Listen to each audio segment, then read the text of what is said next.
Então, hoje a gente vai começar a continuar nossa pregação no livro de Josué, amém? Então, a gente vai ler Josué capítulo 16, mas no domingo a gente leu Josué capítulo 15, né? E foi incrível aprender sobre a descendência de Caleb. E estudar, né, sobre o bom e justo juiz que era apenas Deus. Então, agora que a gente entrar no capítulo 16, vai dar continuidade e aprender que Deus tem para ensinar pra gente hoje, né?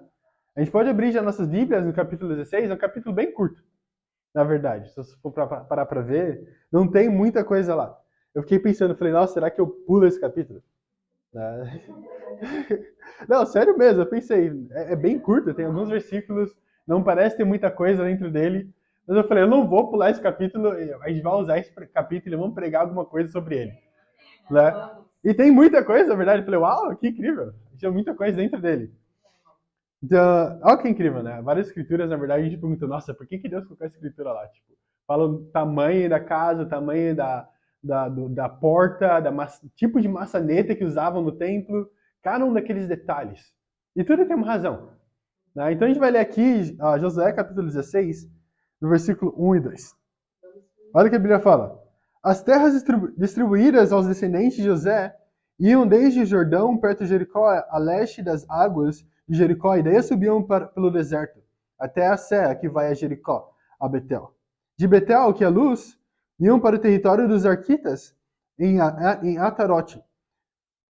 Então o que ele está falando aqui? Ele fala Betel, que é luz, né? Então luz, na verdade, era o antigo nome que Betel tinha antes de Jacó dar um novo nome, se eu não estou enganado. Mas o que está acontecendo é que ele fala das terras descendentes de José, né? Que eles receberam. E parte dela era Betel. E Betel é uma cidade extremamente importante na Bíblia, na verdade, no Antigo Testamento. A única outra cidade que é falada mais, mencionada mais vezes na Bíblia do que Betel é Jerusalém. Então imagina isso. O quão famosa e quão importante era Betel para eles, né? Mas sabe o que significa? O que é ainda mais incrível? O significado hebraico do nome Betel. O nome Betel significa casa de Deus. Mas antes de Jacó ser nomeado, o seu nome era Luz. Então o título da pregação de hoje é A Verdadeira Casa de Deus. Então a verdadeira casa de Deus, a verdadeira Betel. Então naquela época aconteceu. Foi que Deus mandou muitos líderes, na verdade, para Betel, vários profetas. Davi esteve em Betel, onde ele enviou despojos para os seus amigos em Judá. Abraão esteve em Betel também, quando ele construiu um altar para Deus lá. Jacó esteve em Betel e viu até mesmo anjos subindo e descendo dos céus. Débora fez julgamento em Betel, não apenas isso. Ela foi enterrada nas redondezas de Betel também. A única juíza que era uma mulher. A Bíblia fala que Deus frequentemente enviava profetas para pregar em Betel. Mas por quê? Porque, infelizmente, depois de um tempo, mesmo que Betel teve tantos líderes e pessoas, na verdade, tão importantes na Bíblia que fizeram coisas incríveis lá, ainda assim, era um ponto que, na verdade, tinha um peso espiritual. Então, tinha um significado espiritual muito grande. Então, o que significa? Significa que para as pessoas que estavam lá, quando eles olhavam para Betel como centro espiritual para eles. Onde Jacó deu um nome novo, a casa de Deus, onde Abraão teve um altar, onde Débora ia para julgar as pessoas, onde Davi, na verdade, foi para enviar despojos. Então, via como um centro de heróis. Então, o que aconteceu é que depois de um tempo, na verdade, eles começaram a trazer ídolos para dentro de Betel. Então, Betel se tornou um centro de altares idólatras. Então a casa de Deus, de onde a luz para o povo de Israel vinha, foi feita em um altar de idólatra, cheio de deuses falsos.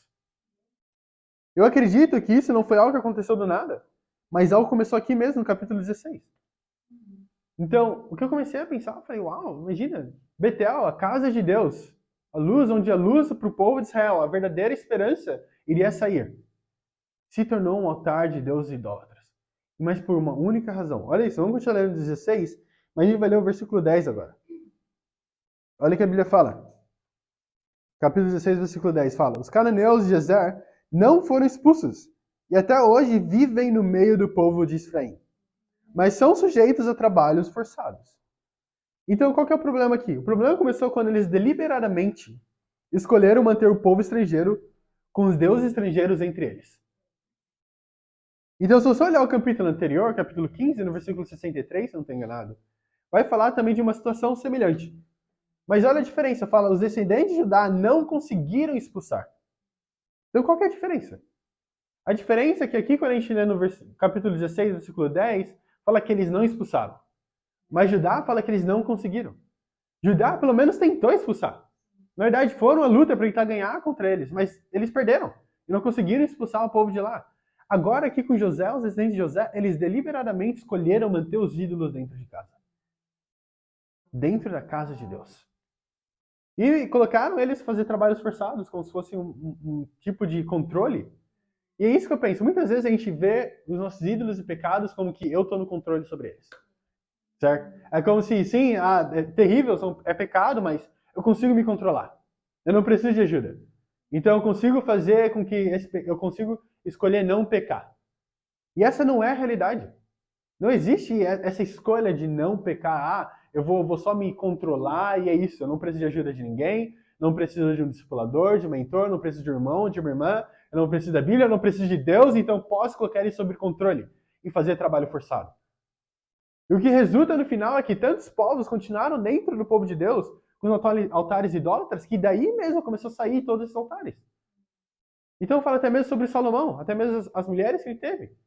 O que aconteceu? Foram mulheres que, na verdade, ele não foi para fora. Estavam dentro do povo de Deus. E elas trouxeram os ídolos com elas. E aí o povo começou a se corromper. Primeiro ponto. Minha casa, minhas regras. Minha casa, minhas regras. Eu não sei se vocês já ouviram esse ditado antes. My house, my rules. E o que isso significa? Significa que enquanto você viver debaixo do meu teto, você vai fazer exatamente como eu mandar. Eu imagino que a mãe moçambicana e o pai moçambicano sejam bem parecidos com os brasileiros também. Então, quando eu começava a fazer alguma besteira, começava a ser muito arteiro dentro de casa, meu pai me lembrava disso. Me lembrava dessa pequena frase, minha casa, minha regra. E é verdade. Se eu estou debaixo da casa dele e está me sustentando, o que me resta é obedecer. Né? Querendo ou não, se eu estou aqui dentro do país, de uma puta, onde o governo provê as coisas para mim, o que eu preciso fazer é seguir as ordens dele e as leis que tem. Eu não posso sair, roubar e matar pessoas, esperar que eu possa fazer continuar livre. Mas de alguma forma, aqui dentro do reino, ou quando se fala de Deus, relacionamento com Deus, as pessoas não pensam dessa maneira. Mesmo estando dentro da casa de Deus, mesmo estando em Betel, a verdadeira casa de Deus, onde a luz deveria sair, ainda assim eles pensam que eles podem fazer da maneira que eles acharem melhor. Ainda assim, de alguma maneira, eles veem tudo isso e pensam, não, é a casa de Deus, mas tem as minhas regras. Então o que acontece é que a gente não tem essa convicção profunda. Pessoas não conseguem ter essa convicção profunda de que, sim, é a casa de Deus, e são as regras de Deus. Mas o que acontece, eu e Yuri, como um forasteiro, não um moçambicano, começar a fazer coisas desse tipo, e o governo moçambicano me pegar? Eu não vou nem para prisão aqui. Eles se mandam de volta para o Brasil. Então o que acontece se eu e você começarmos a fazer as coisas e não obedecer as regras de Deus dentro da casa dele? Deliberadamente. O que você acha que pode acontecer comigo e com você? Nós somos forasteiros. Querendo ou não, somos adotivos, filhos adotivos de Deus. Né? Então o que acontece é que, sim, tem graça, tem misericórdia, mas quando a gente decide deliberadamente viver em pecado, o que Deus vai fazer é tirar a gente dentro dessa casa. E ainda assim, o que acontece é que o que acontece é que essa realidade não é crua.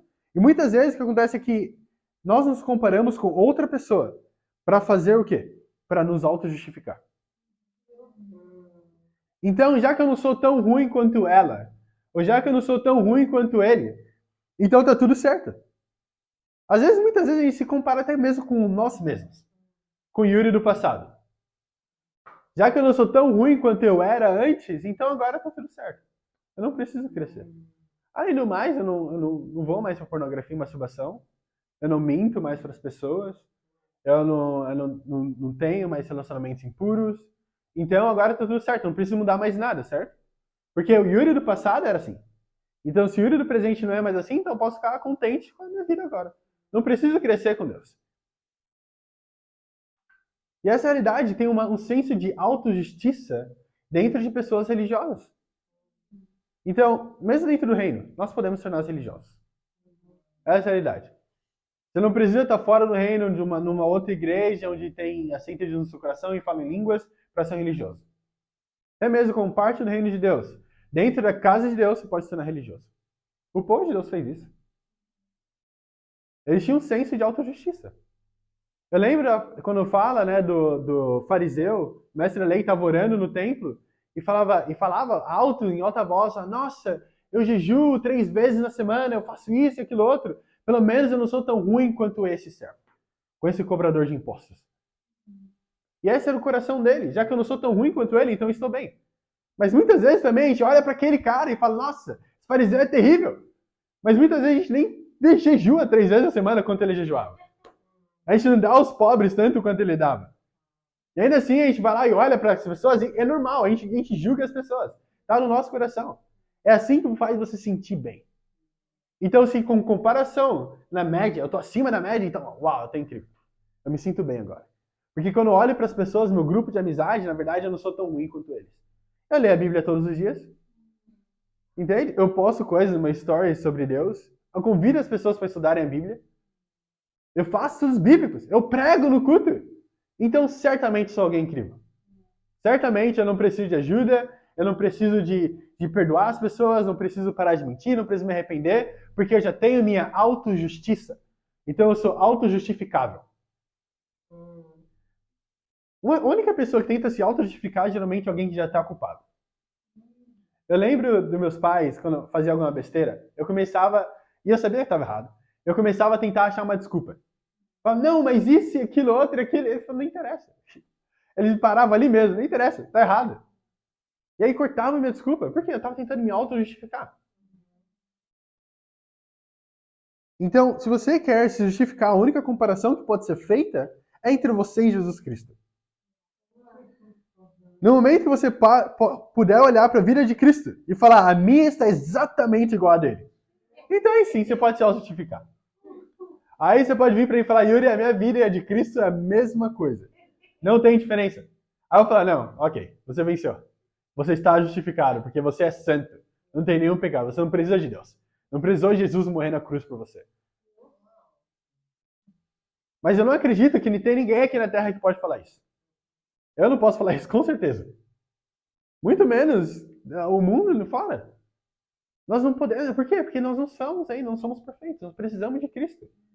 No momento que uma pessoa tem senso de autojustiça, é uma pessoa de justiça, autojustiça é uma pessoa que não entende o sacrifício de Jesus Cristo na cruz. A única razão de Jesus Cristo ter que morrer na cruz por mim e por você é porque nós não podemos, nós mesmos, nos autojustificar. Certo? Porque se pudéssemos, ele falaria, nos informaria, olha, Yuri, você pode se auto-justificar. Apenas faça isso, aquilo, outro, apenas seja melhor que esse, aquele irmão, e aí tá tudo certo. Esse é o parâmetro. Mas quando Jesus veio à Terra para nos deixar o parâmetro, ele deixou um parâmetro total de puridade, de pureza, de santidade. E esse é o parâmetro. A Bíblia mesmo fala, aquele que acha que não tem pecado, eu engano-se a si mesmo. Então, na verdade, eu e você somos terríveis. Eu lembro que o Andrew, ele tinha uma frase que ele amava falar para mim, porque era uma das minhas lutas era orgulho, né? Que ainda luta ainda até hoje. Então, que ainda tem que sempre ficar me lembrando em todos os momentos para poder realmente batalhar contra isso. Mas uma das coisas que ele falava, you gotta be willing to see your worst to get your better, to your best. Então você precisa estar disposto a ver o seu pior para poder chegar no seu melhor. O que significa? Significa que eu tenho que me ver como a pior pessoa do mundo. Poder ver realmente o Yuri. Como que o Yuri é? Quem é o Yuri? Yuri é egoísta. O Yuri, na verdade, quer manipular situações para o bem dele. Yuri é orgulhoso. Mas se o Yuri não vê tudo isso como a verdade sobre ele mesmo, ele não pode chegar a lugar nenhum. Aristóteles falava, tudo que sei é que nada sei. E por isso mesmo ele pôde se tornar um grande filósofo e ter muita sabedoria, porque ele entendia que ele não sabia de nada.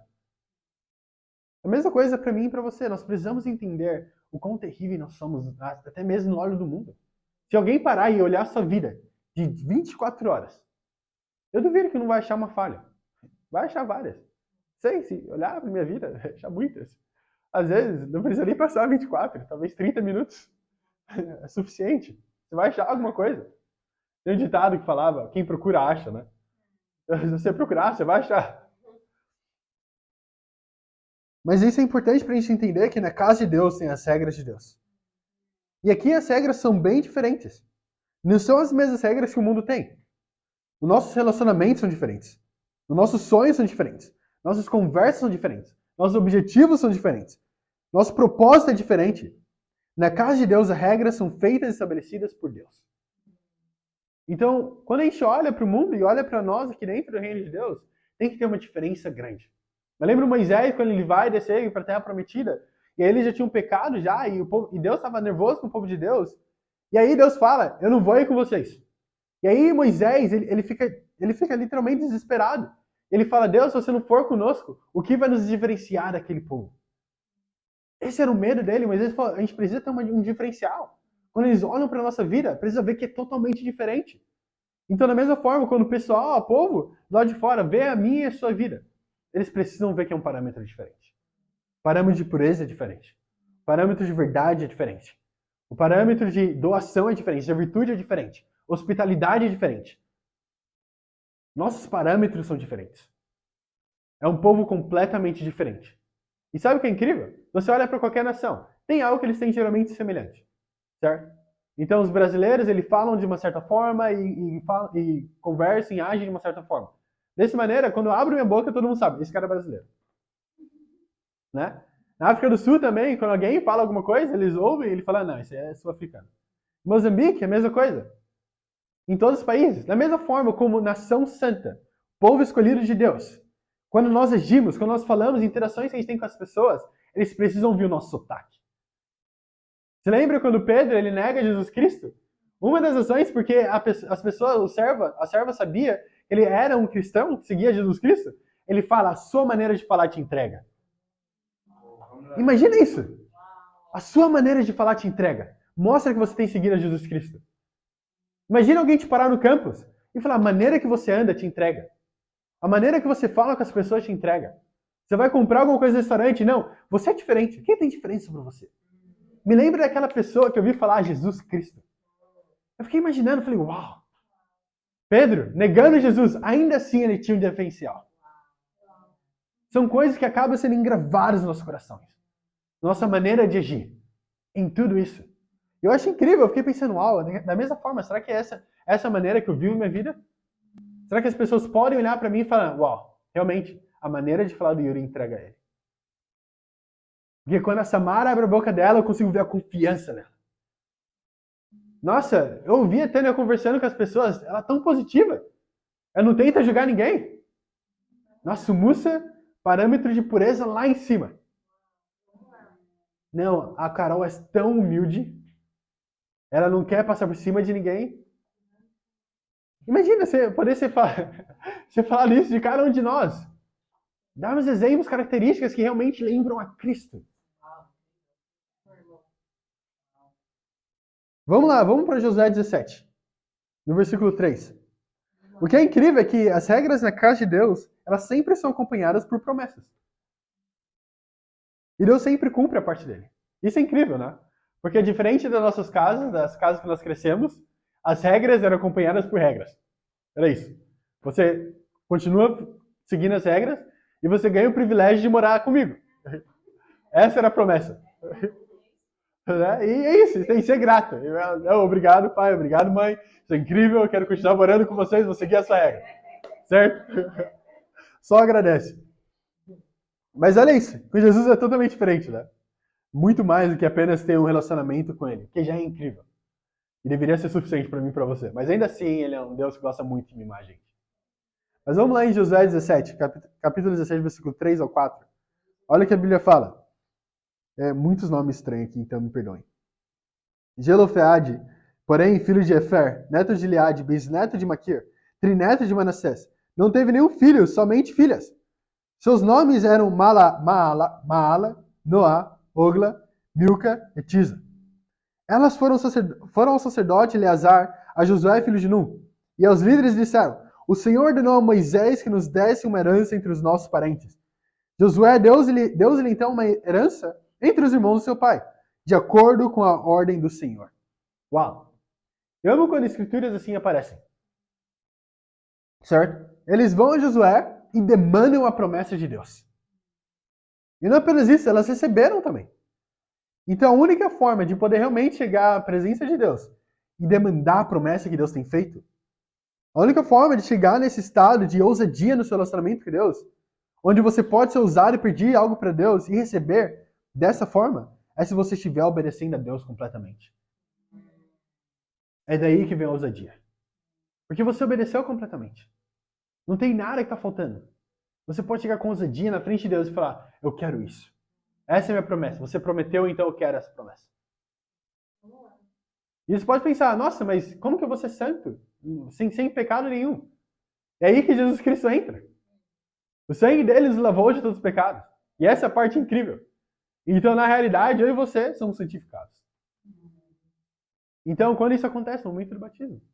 Então, durante 5 anos da minha vida, eu tenho sido perfeito aos olhos de Deus. É uma escritura em Tiago que fala que Deus nos fez como se não lhe faltava nada.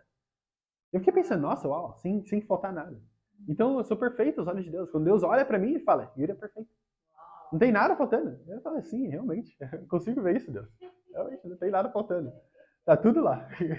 Olho, ouvido, nariz, boca. Tá tudo no lugar que deveria estar. Mas essa é a verdade. Né? Quando Deus olha para cada um de nós, ele pensa, isso é algo perfeito. Porque o que ele vê? Ele não vê mais o Yuri. Ele não vê mais a Samara, a Bruna, o Musa. Quem ele vê? Ele vê Jesus Cristo. Ele fala que Jesus Cristo morreu para que nós não vivêssemos mais, mas Cristo vivesse em nós. Então essa é a verdade, que quando Deus olha para a terra, ele vê Jesus Cristo. Então essa é a promessa de Deus. Muitas vezes queremos pedir coisas a Deus e ficamos nervosos. E ele não nos responde. Mas o que acontece é que nós não estamos vivendo a vida, vivendo conforme as regras da casa dele. Pré-estabelecidas por ele. Temos pecado no nosso coração e ainda assim ficamos nervosos porque Deus não está respondendo nos nossos pedidos. Nossa, Deus, por que você não está me respondendo? Eu te pedi isso. Eu te pedi um trabalho novo, eu pedi ajuda com a minha família. Eu pedi todas essas coisas, mas a pergunta é, você está realmente obedecendo a Deus? Será que não tem nenhuma amargura no seu coração? Será que não está precisando realmente perdoar uma pessoa? Será que não está realmente faltando realmente lidar com o seu orgulho? Será que não tem nenhuma impureza? Não apenas sexual, mas impureza até mesmo de motivações impuras.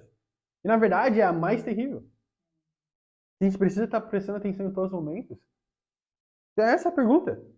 Porque quando a gente está realmente obedecendo a Deus completamente, adivinha, não tem a questão do medo, não tem por que ter medo. A gente pode chegar na presença de Deus e falar, Deus, realmente é isso que eu quero. E foi isso que aconteceu com elas. Elas sabiam que Deus tinha prometido. Eles já tinham herdado a terra e falaram, então eu vou chegar, eu vou pedir para José. Deus prometeu já por meio de Moisés. Então Deus é fiel para cumprir, eu vou só informar Moisés, Josué, que Deus já fala com Moisés já tudo ajeitado, tudo arrumado. Como é que fala? Minha agenda está marcada já. Então é só ir lá e receber, só retirar.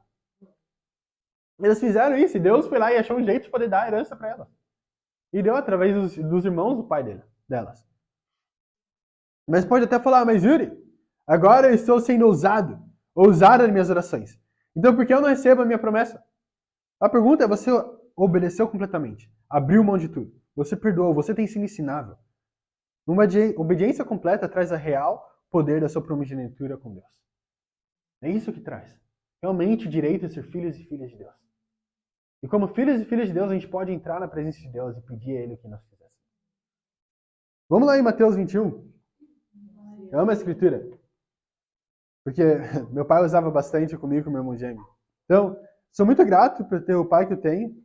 Que antes dele nos disciplinar, né, com a vara verde, ou seja lá o nome se quiser dar, mas ele lia uma escritura pra gente.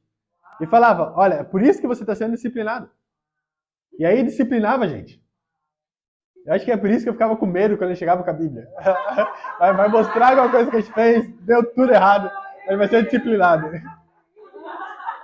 Mas não, eu sou muito grato por isso, que eu entendia que não era que eu estava ferindo a ele, mas eu estava fazendo algo que não ia de acordo com a Bíblia. Mas aqui em Mateus 21, versículo 28, não entendeu porque era usado comigo e com meu irmão gêmeo. Olha isso, Mateus capítulo 21, versículo 28 ao 31, olha o que a Bíblia fala. O que acham? Havia um homem que tinha 2 filhos. Chegando ao primeiro, disse, filho, vai trabalhar hoje na vinha. E ele respondeu, não quero. Mas depois mudou de ideia e foi. O pai chegou ao outro filho e disse a mesma coisa. Ele respondeu, sim, senhor, mas não foi. Qual dos 2 fez a vontade do pai? O primeiro, responderam eles. Jesus lhe disse, digo-lhes a verdade. Os publicanos e as prostitutas estão entrando antes de vocês no reino de Deus. Uau! Então, no final, o que vai contar realmente é a obediência. Ele usava isso comigo, com meu irmão Jaime, que muitas vezes eu era super zeloso e falava, sim, eu vou fazer, pai, isso, aquilo outro, quero ajudar. Mas no final eu não fazia. Meu irmão, um pouco mais rebelde, falava, não vou fazer, mas depois ele acabava fazendo. E eu ficava assim, nossa, caramba, eu sou o filho ruim da história. Mas essa realidade com Deus também, ele não quer saber apenas de conversa. Não é apenas, vou lá na minha oração, ficar falando com Deus durante 3 horas no monte, entende? Vou fazer isso, aquilo, outro. E Deus vai responder porque eu falei com ele muito tempo. Eu fiquei insistindo. Não é assim que funciona. Ele vai olhar, será que tá sendo obediente? Será que o coração realmente está devoto a mim? Está rendida a qualquer que seja a resposta da minha oração? E se eu falar não? E aí? Como é que você vai responder agora? Se falar agora, não. Talvez em algum outro momento. Deus pode falar o que ele quiser, mas muitas vezes a gente vai na oração e já pedindo, eu quero agora. Nesse momento. Que nem o outro filho falou, eu não quero. Mas é que Deus olha e o que ele quer é que nós sejamos obedientes. A razão pela qual os publicanos e os prostitutos estavam entrando no reino de Deus primeiro que eles, era porque eles reconheciam quão terríveis eles eram. Essa realidade era algo muito óbvio. O mundo inteiro olhavam para eles e pensavam, esse é o pior tipo de pessoa na sociedade. Então, para eles reconhecerem que realmente eles estavam em pecado, era algo bem simples. Então, na Bíblia fala em Atos, fala, prove seu arrependimento pelos seus atos. Isso é verdade de uma maneira boa e de uma maneira ruim. Tem duas coisas que podem acontecer. Se arrepender de tornar um discípulo e abrir mão de algo, por exemplo. Eu me arrependo disso, me arrependo de ter aberto mão de tudo. Me arrependo de ter seguido um desafio. Me arrependo de ter realmente feito isso, aquilo, outro, ou então até mesmo tomado a decisão de estudar a Bíblia. Me arrependo dessas coisas que agora eu sei a verdade, me sinto mais culpado. Você pode se arrepender disso. Também é chamado o mesmo nome, arrependimento. Se arrepender de viver uma vida, na verdade, que está apenas machucando a Deus. Se arrepender dos seus pecados, se arrepender da impureza, arrepender de mentiras. E adivinha, as duas coisas vão ser provadas pelos seus atos. Então, a sua vida, como você vive a sua vida, vai ser a prova de qual é o seu arrependimento. Você se arrepende de ter tomado uma decisão para Deus, você se arrepende de ter feito tudo para Deus, ou se você se arrependeu apenas realmente de ter machucado Deus a vida inteira. Se arrepende dos seus pecados, sua mentira, impurezas e tudo mais. E os seus atos vão ser a prova do seu arrependimento. De uma forma boa ou de ruim. Então, de qualquer forma, seus atos vão mostrar o seu arrependimento. Segundo ponto e último ponto. A solução está dentro da casa de Deus. A solução está dentro da casa de Deus. Josué 17. Vamos lá voltar para Josué 17, na parte final dele, no versículo 14. É uma escritura bem maluca essa aqui.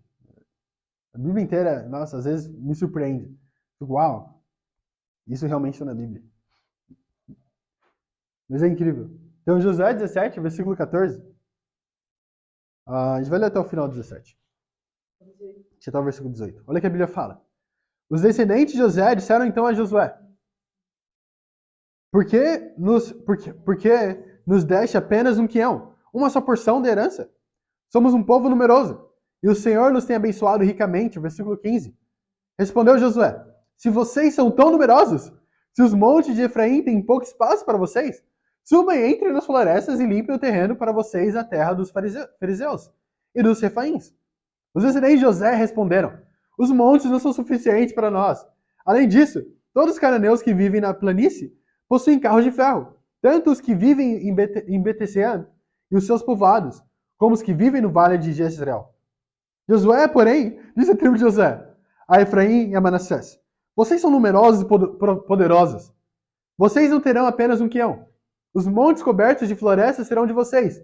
Limpem o terreno e será de vocês, até os seus limites mais distantes. Embora os cananeus possuam carros de ferro e sejam fortes, vocês poderão expulsá-los. Uau, que escritura incrível. Então o povo vem para Josué reclamar que a terra que eles herdaram era pequena demais para eles. Eles falam que a gente é um povo muito numeroso. E sabe quando as pessoas reclamam de problemas e fazem algo pequeno parecer algo bem maior do que realmente é?